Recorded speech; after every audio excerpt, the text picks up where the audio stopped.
El extraño idioma de Kampung Cebula. Cuento de Alejandro Dolina.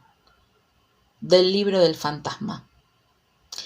A finales de la década de 1950, el profesor George Ferguson daba clases particulares de inglés en su modesto departamento de la calle Fray Cayetano. Tenía una reputación de excéntrico que descansaba menos en una conducta atípica que en su elevada estatura. Los vecinos aseguraban que el hombre era capaz de conversar en 25 idiomas y el mismo Ferguson se encargaba de fomentar esa idea mediante el uso de saludos y frases de cortesía mayormente en italiano. Pero al margen del fácil asombro de las viejas del barrio, sus discípulos estaban convencidos de que era un genio. El presente trabajo se basa en noticias que aportaron dos de sus alumnos, los hermanos Daniel y Humberto Giangrande. Estos jóvenes, cuya aguda inteligencia no tardaremos en ovacionar, notaron que el profesor los despedía siempre con unas palabras que no parecían pertenecer al idioma inglés. Reservatino propice. Un día se atrevieron a preguntar el significado de la frase. Ferguson reveló que aquello no era otra cosa que un saludo bastante usual en idioma cebulés, una lengua que se hablaba en Kampung Cebula, una región al norte de la isla de Natuna Besar, en el mar de la China. La traducción literal era algo parecido a «sea el destino propicio a nuestro reencuentro». Mitad por curiosidad y mitad por eludir los rigores del estudio, los hermanos Giangrande tomaron por costumbre interrogar a Ferguson acerca de la extraña lengua de Kampung Cebula.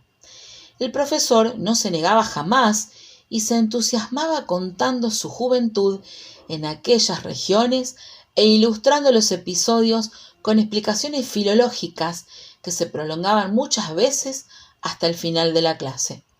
Al cabo de algunos años, Daniel y Humberto Giangrande dominaban mejor el cebulés que el idioma que habían pensado estudiar. Llegaron a tomar someros apuntes que sirven hoy como soporte de esta monografía. Al parecer, la lengua en cuestión registra influencias del neerlandés, el indonesio bahasa, el chino, el javanés, el castellano y el inglés. Ferguson sostenía que era el idioma más complejo del mundo. La principal dificultad estaba en el pensamiento mismo de los lugareños, casi incapaces de concebir ideas abstractas. Sus mentes se resistían a desligar. Cada objeto era pensado sin separarlo de sus circunstancias. En aquella región, palabras distintas designan a un mismo objeto en sus diferentes relaciones. La cama ocupada se menta con un vocablo, le torque, la cama vacía con otro, cabrera. Y no comparten ambas palabras una raíz visible. El idioma cebulés no registra una vinculación lógica entre el concepto de cama y las situaciones adjetivas.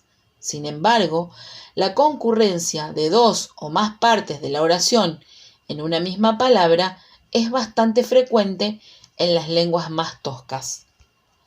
Otra dificultad, una misma cosa, es aludida con sonidos que son diferentes según quien hable.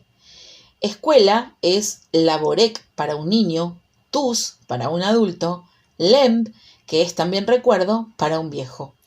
Conjugaciones, declinaciones y casos varían según la edad, el sexo, la posición social y el color del pelo del hablante. Nada cuesta pensar que el tiempo, el progreso y las tinturas implican ciertamente un cambio de lenguaje. Además, cabe imaginar que es indispensable conocer todos los idiomas para poder relacionarse adecuadamente en Kampung Cebula. El más sencillo de los sublenguajes era el de las mujeres solteras, de vocablos escasísimos, según explicaba Ferguson, porque los lugareños consideraban la ignorancia como una casta virtud. A principios de siglo, la lengua de los pelirrojos estaba casi extinguida, o mejor dicho, casi no había pelirrojos en la isla. Solo los maestros podían hablar idiomas ajenos a su condición. Fuera de estos, la usurpación lingüística era castigada severamente.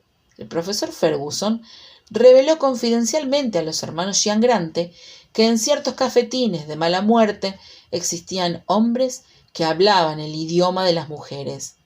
El nombre que se daba a estos sujetos variaba conforme al régimen ya expuesto. Los pronombres personales usados para las conjugaciones significaban lo siguiente: yo, tú, él, ella, nosotros, nosotras, vosotros, vosotras, pocos, casi nadie, ellos, ellas, la mitad de mí mismo y el señor gobernador. Curiosa es la función de la palabra we, que sirve para indicar que la siguiente frase consigna una falsedad. De la misma manera, we convierte en falso todo lo que se dice a continuación, sin otro límite que la aparición de la palabra nonset, que anuncia la finalización de la mentira.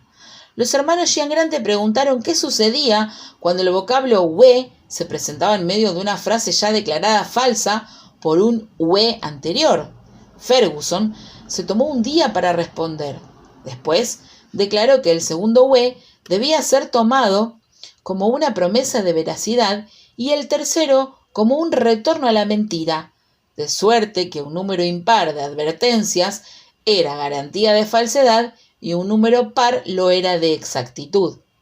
Con el tiempo los dialectos de Kampung Sebula se fueron multiplicando en virtud de la movilidad social y de la inevitable superposición de jerarquías.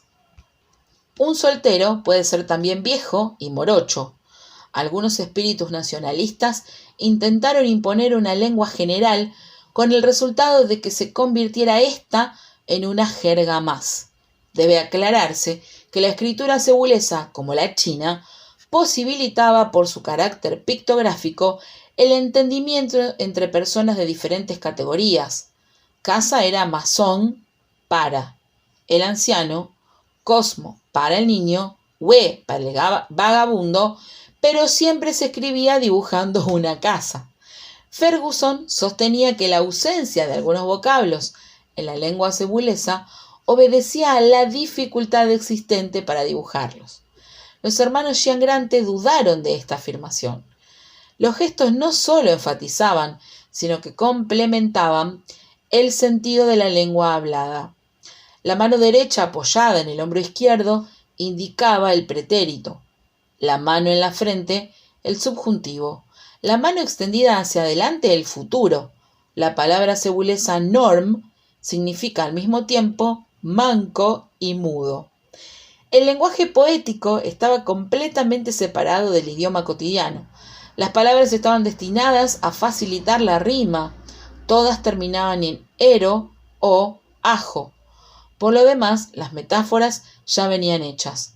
Ojo y lucero eran la misma palabra, como también lo eran piel y pétalo, estrella y diamante, frío y desdén, perla y diente, desgracia y orín de perros.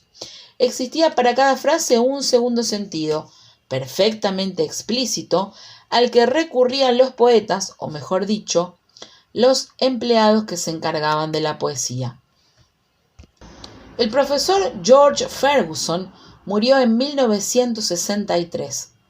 Los hermanos Daniel y Humberto Giangrande prometieron al despedir sus restos seguir aprendiendo el cebulés y visitar la isla de Natuna Besar, en cuya región septentrional se hallaba la ciudad de Kampung Sebula. En lo primero no pudieron perseverar demasiado. Entre los libros y papeles de Ferguson no hallaron ni siquiera uno que se relacionara con el lenguaje múltiple, a no ser una serie de aparentes pictografías que al fin vinieron a revelarse como obra de un sobrino del profesor. A pesar de esta frustración, los hermanos Giangrande consideraron que sus conocimientos y vocabulario les permitirían hacer pie en Kampung Sebula y empezaron a ahorrar para el viaje. En enero de 1970, después de un viaje agotador, llegaron a la región. Al ver a un policía, se dirigieron a él en la lengua de los servidores públicos. ¿Dove hotel loca? El vigilante no entendió absolutamente nada. Intentaron con otras personas utilizando todas las variantes que conocían, pero no obtuvieron ni siquiera una respuesta. Encendieron la radio y lamentaron no haber prestado atención al curso de inglés de Ferguson, pues todas las canciones estaban en ese idioma.